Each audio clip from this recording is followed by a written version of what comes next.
Welcome to Sweet Life Beat Life. We hope this video helps. You're starting in the Gallery app because Similar Items is a gallery feature. First, open Gallery and tap the three-dot menu or more in the corner.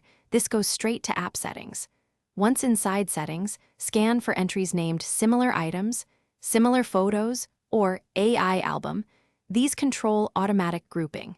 You do this now so the phone stops generating suggestions before any cloud or indexing runs, making the change immediate and preventing new similar item groups. Once you find the setting, flip the Similar Items or AI Album toggle off to stop automatic grouping and suggestions.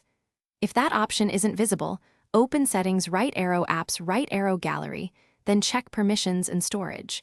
Revoke any AI or cloud permissions that enable indexing.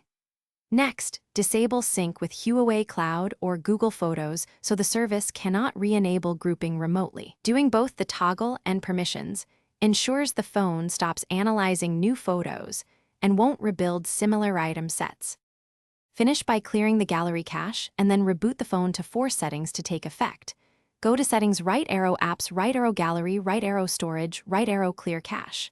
After restart, open several albums to confirm new similar item groups no longer appear. If you still see suggestions, make sure gallery and system software are updated or clear gallery data after backing up your photos. This removes old indexes. If problems persist, temporarily disable Huawei Cloud, sync as a troubleshooting step, and repeat the verification. Thanks for watching. Consider subscribing if we helped you.